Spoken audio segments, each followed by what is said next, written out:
Feline, Part 1. The cat slowly settled on the deck floor in the brightly lit room. Stretching his long body, he let out a giant yawn. Like his human companions, he was groggy and felt slightly sick from the remnants of the chemicals lingering in his system. Reviving from cryosleep was an unpleasant thing, and it always put him in a standoffish mood. One of the humans shuffled by and, without considering the consequences, in spite of his temper, attempted to give him an affectionate scratch behind the ears. Had the show of fondness come from anyone else other than the female he had grown attached to, they would have earned themselves a nasty scratch, soon not to be forgotten.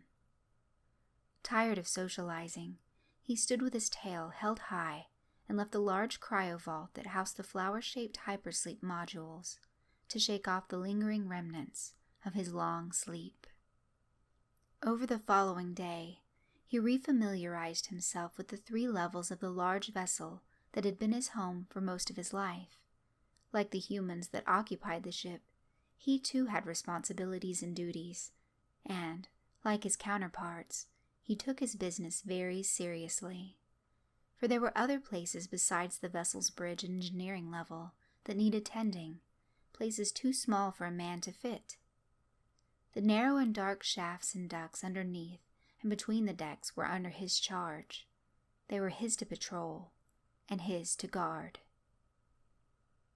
To the outside eye, it may seem rather odd and out of place to allow a cat to roam free on a star freighter. One may question the logic of such a practice or attribute it to one of those peculiar habits space truckers are known for.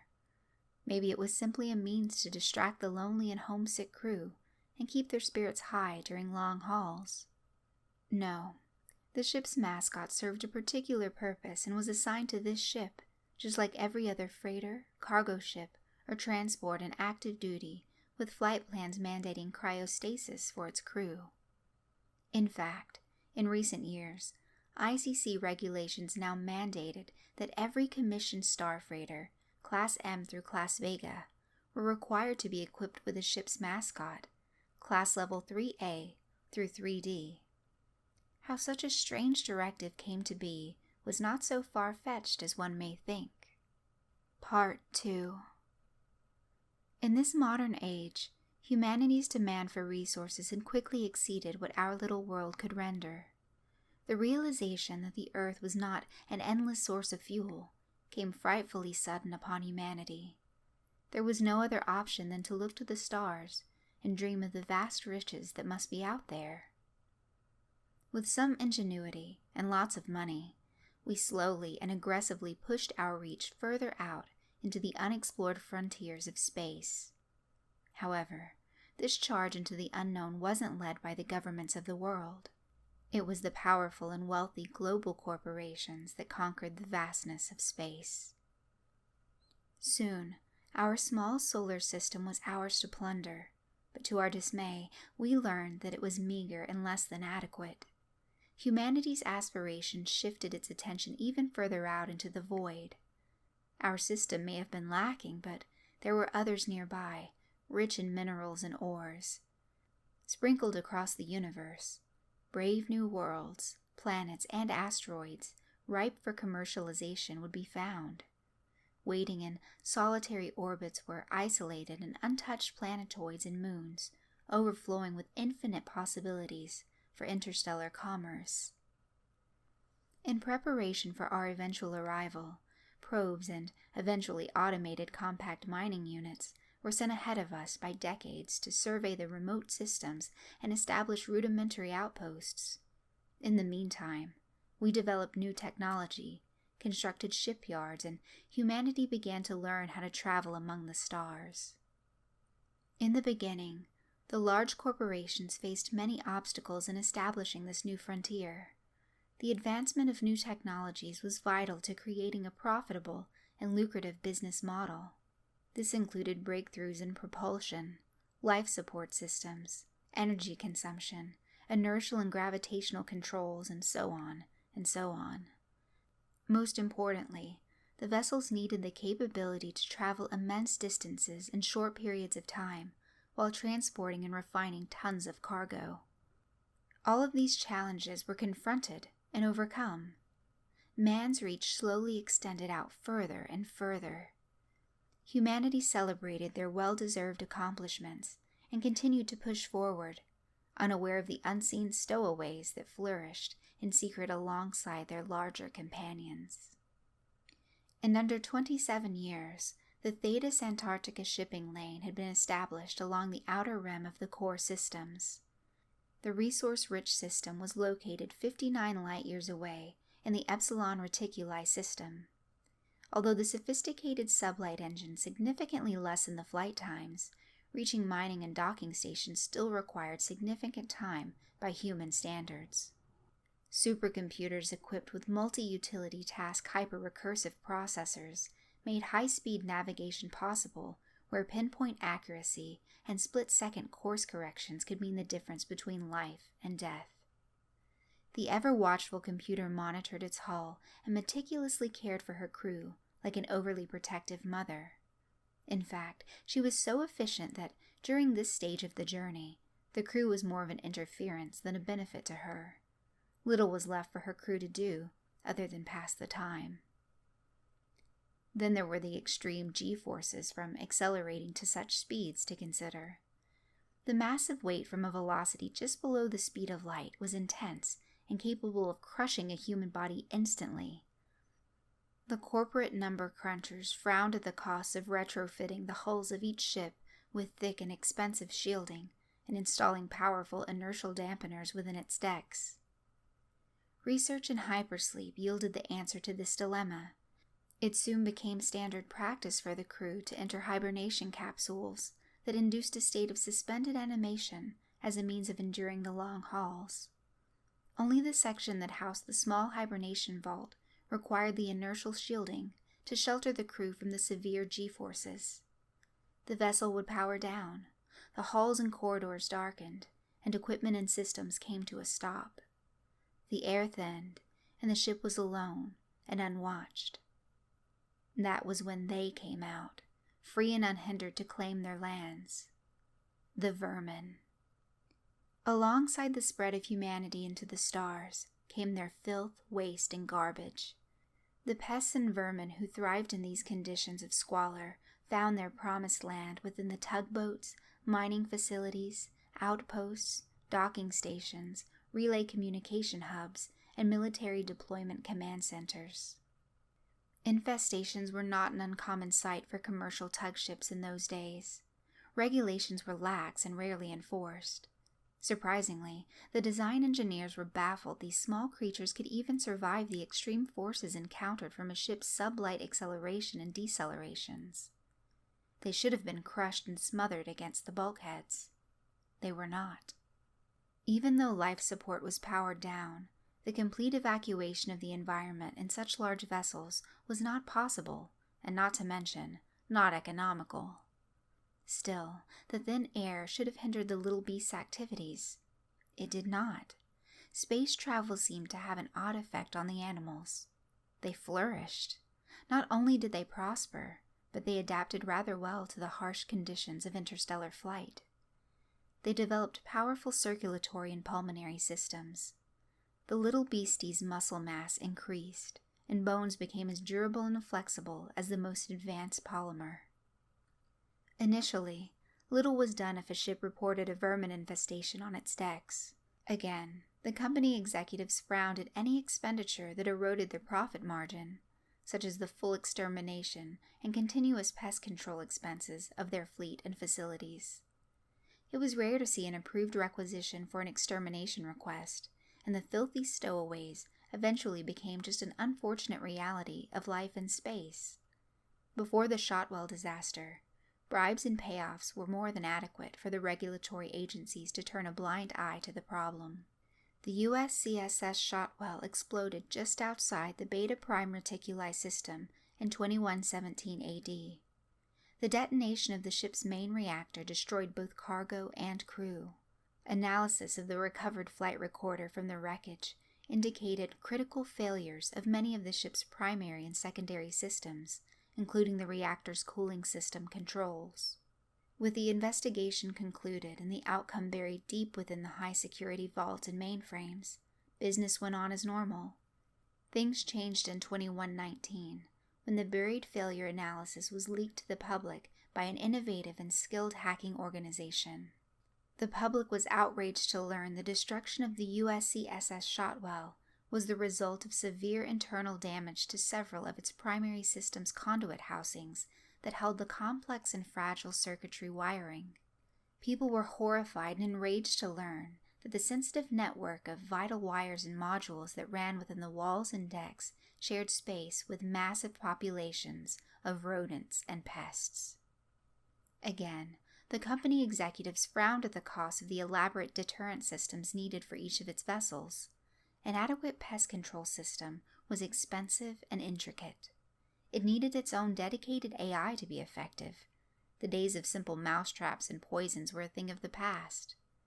It required sophisticated motion detector sensors, pinpoint-accurate laser targeting, and networked drones capable of complex maneuvering and tracking abilities. Dr. Souvenir was a man known for keeping an ear on everything. In the midst of having his well-funded research project shut down for a lack of practical application, these events were seen as a rare opportunity. Within days, he stood before CEOs and boards of directors to propose the Feline program. The initial purpose and goals of the Feline project were never publicly disclosed. However, it was not uncommon in those days for corporations to engage in underground biogenetics and unethical bioengineering practices. As long as the potential for profit could be argued, ethical and moral research practices were mostly ignored. It was hinted at possible military involvement, but, eventually, the project was put on hold in the early stages of embryonic testing. Dr. Souvenir proposed to the board of directors a plan to introduce one of his specimens into the ship's corridors, a genetically modified member of the Felis catus felis species. Relying heavily on the boasts of his inexpensive manufacturing process of high-quality designer animals, he mesmerized them like the car salesman of old. He sold them with claims of a product adapted to space travel, engineered with enhanced intelligence, and endowed with superior sensory capability and increased stamina. It was the perfect solution.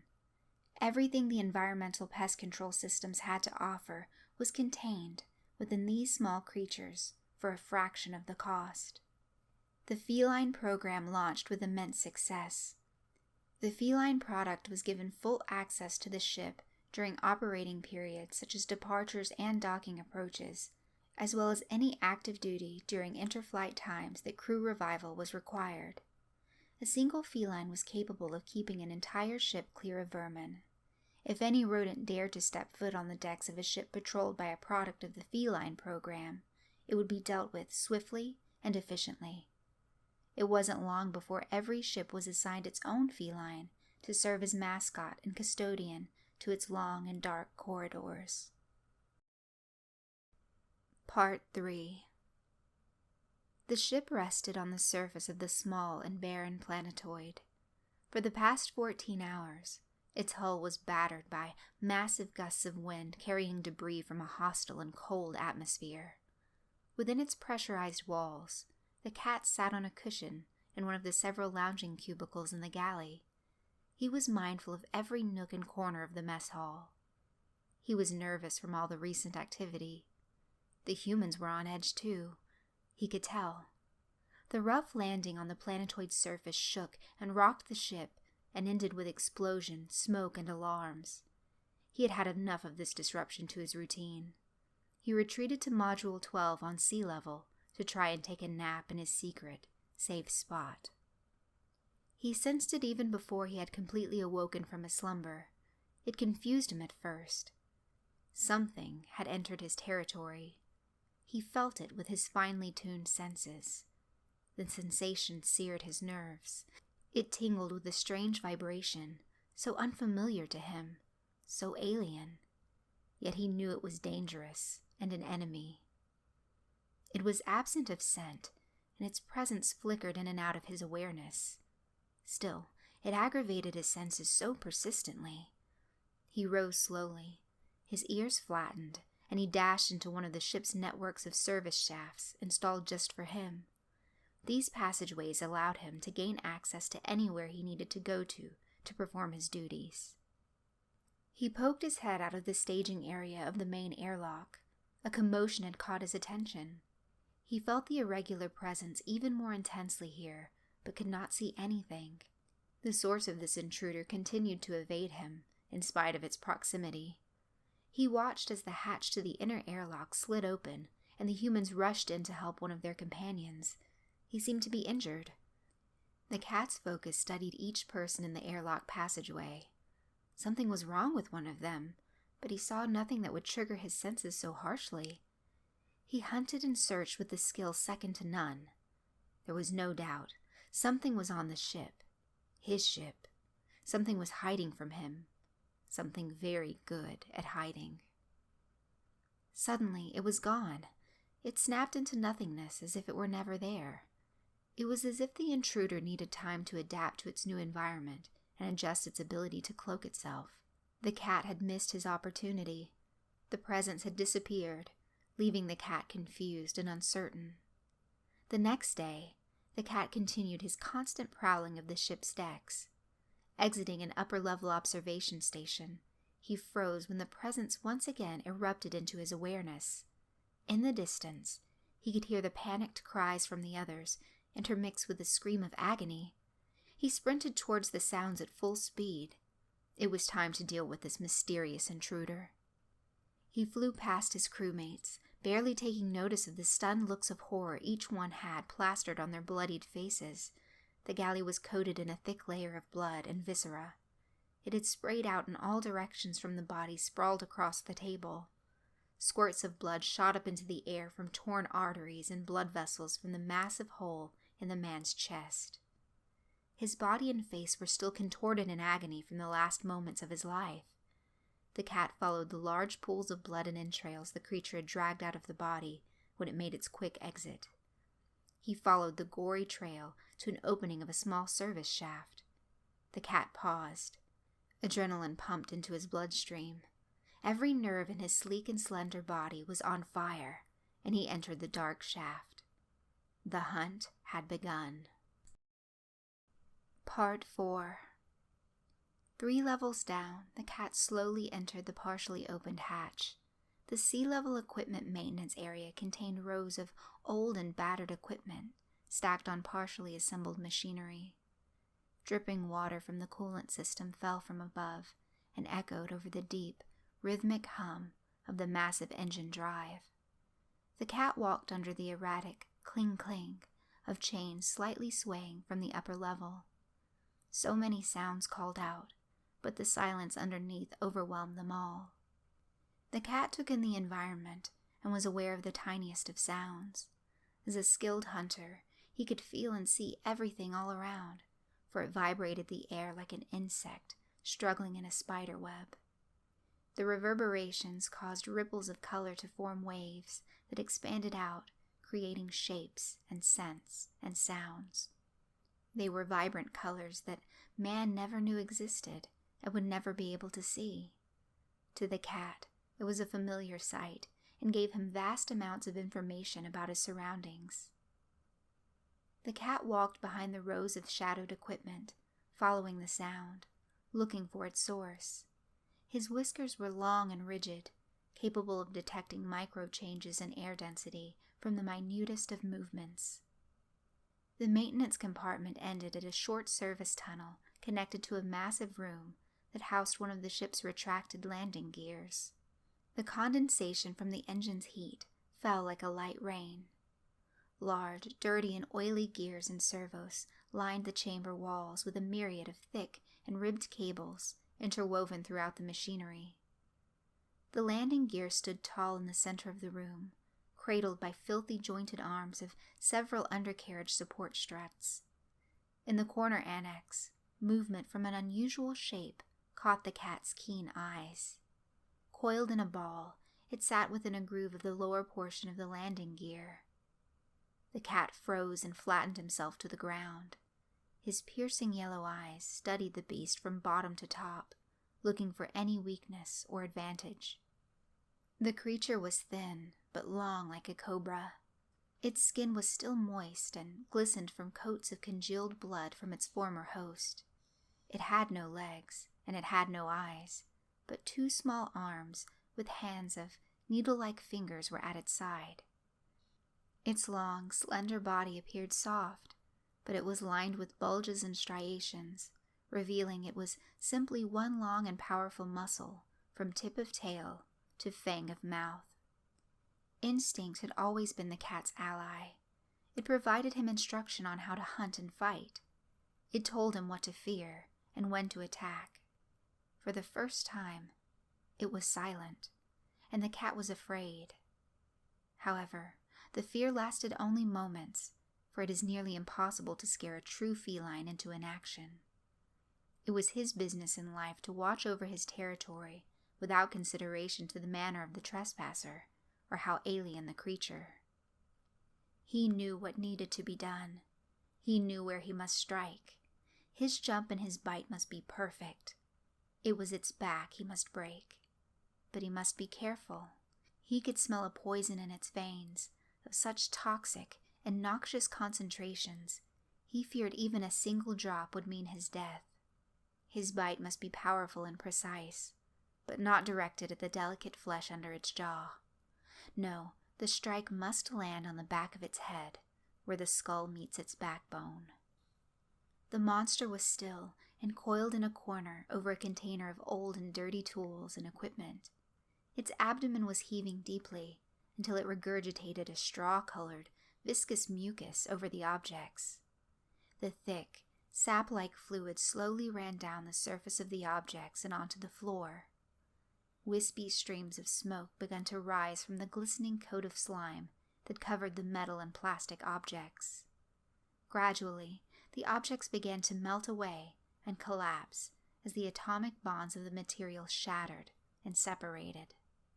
The snake-like creature lowered its head into the smoking pit and began to ingest dark sludge. The time to attack was at hand.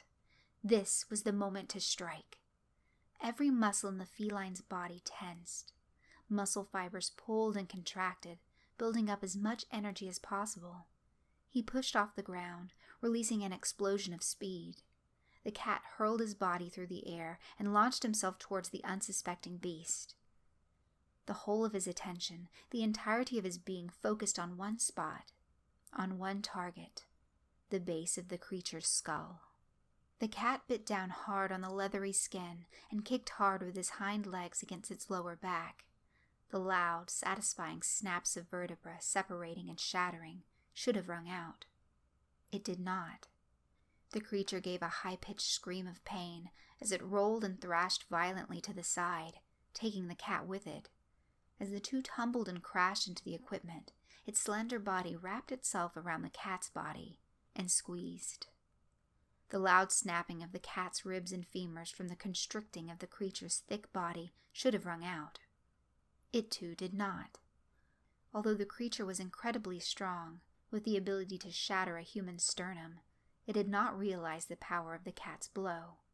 It had not been in vain, and had inflicted injury on the beast. Hindered, the creature's ability to constrict itself was significantly lessened.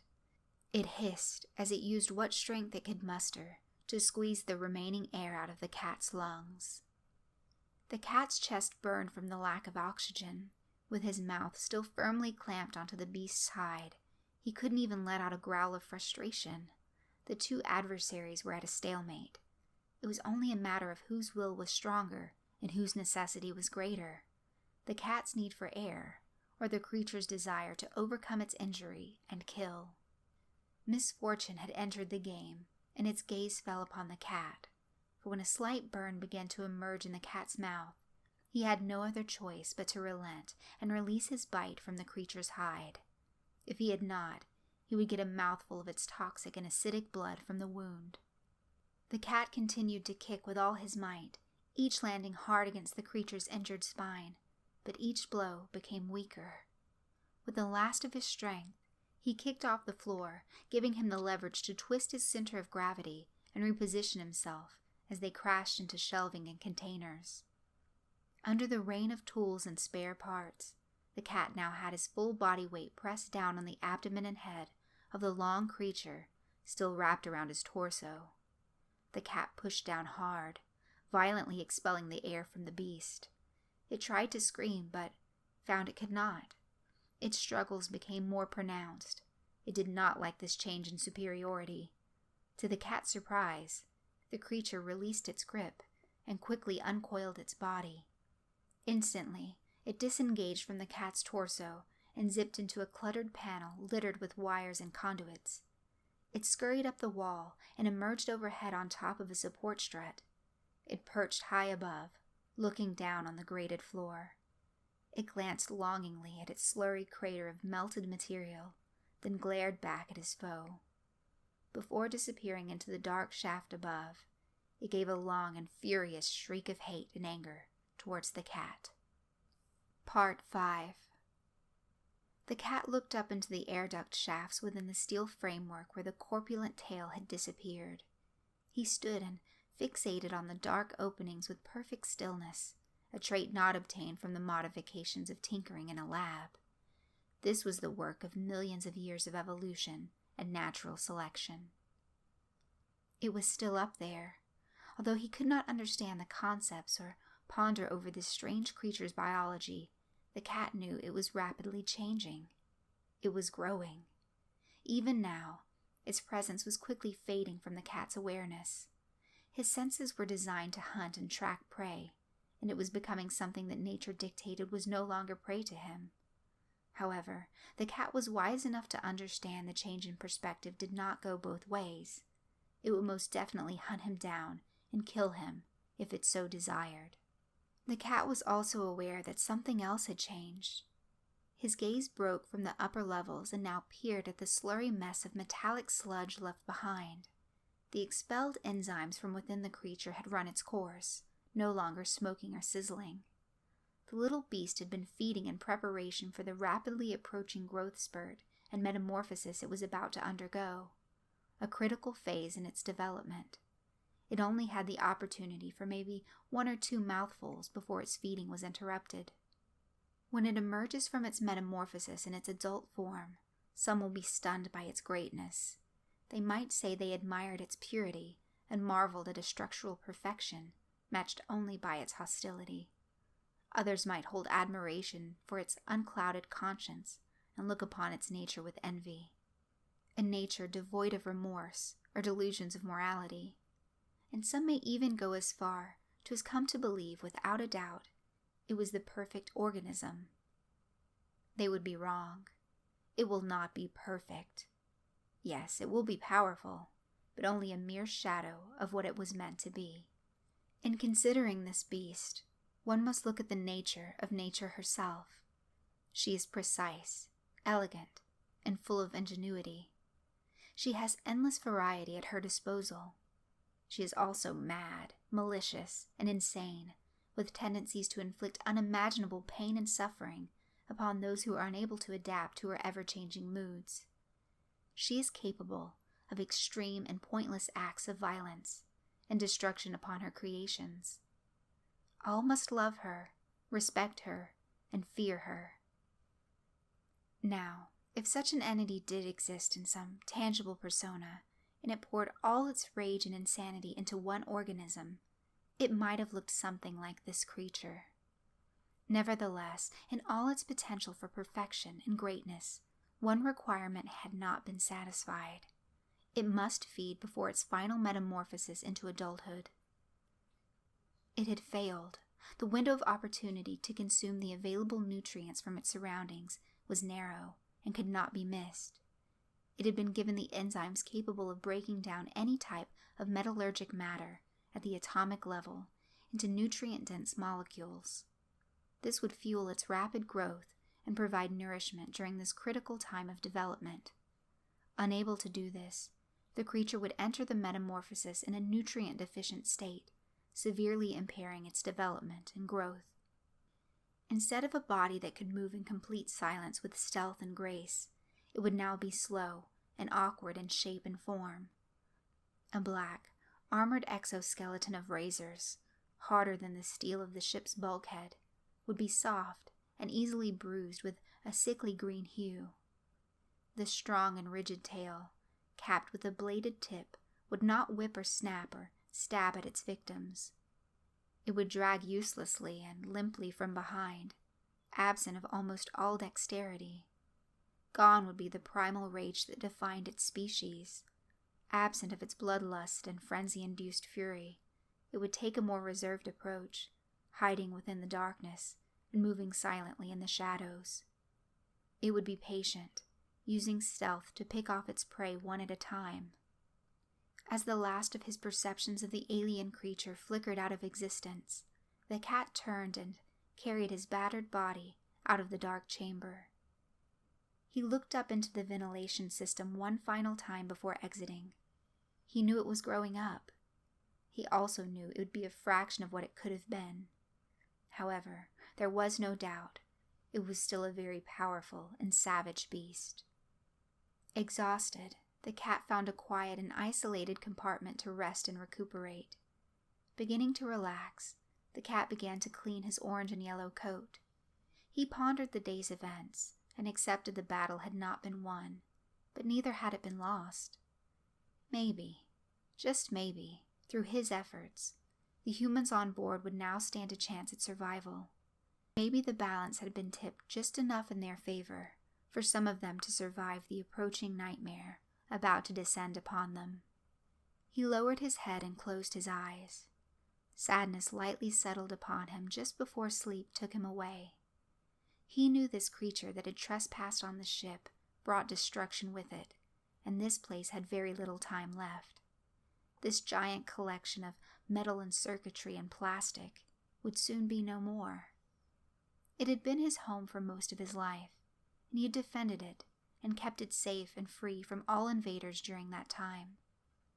When sleep eventually did arrive, regret did not occupy his thoughts. It was pride. He relived his epic battle in his mind and knew without a doubt he had fought with tooth and nail and with speed and bounce. He had faced a creature, honed and fine-tuned by nature to be the perfect killing machine, still came away from the battle with both his head and tail held high. Today, he met his purpose in life and honored his mandate that, while Paul walked upon steel, never would a transgressor step foot on his decks and go unchallenged within the corridors of his ship. The cat slept and began to dream.